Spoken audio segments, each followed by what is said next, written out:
পাঁচফোড়ন দেওয়া হয়ে গেলে আমি একটা শুকনো লঙ্কা ভেঙে দিয়ে দেবো। পাঁচফোড়নটা লাল হয়ে এসছে, আমি উচ্ছেগুলো আমি কেটে রেখেছি, উচ্ছেগুলোকে দিয়ে দেবো। উচ্ছেগুলো দিয়ে দেবো।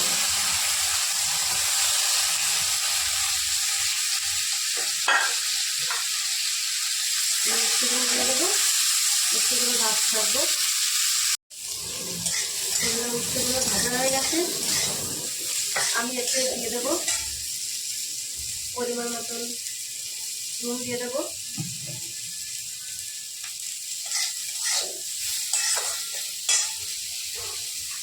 পরিমাণ মতন আমি হলুদ দিয়ে দেবো। দিয়ে আমি সর্ষে বেটে রেখেছি, সর্ষের জলটা করে রেখেছি, সেটা জল করে রেখে দিয়েছি।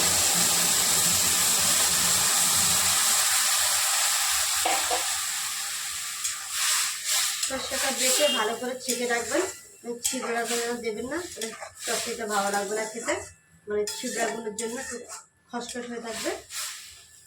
এবার আমি চাপা দিয়ে দেবো। চচ্চড়িটা প্রায় হয়ে এসছে, আমি একদম একটু শুকিয়ে দেবো না, একটু মাখা মাখা ঝোল রাখবো। অবশ্যই লাইক কমেন্টে শেয়ার করে জানাবেন, আর কে কোথা থেকে দেখছেন অবশ্যই কিন্তু জানাতে বলবেন না বন্ধুরা। সাথে থাকবেন, পাশে থাকবেন, আবার পরবর্তী ভিডিও নিয়ে আপনাদের সাথে আসবো। বন্ধুরা সাথে থাকবেন সবসময়, আর ভিডিওটা শেয়ার করে দেবেন একটু।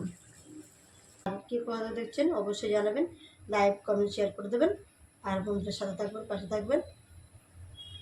পরবর্তী ভিডিও নিয়ে দেখাবো আপনাদের।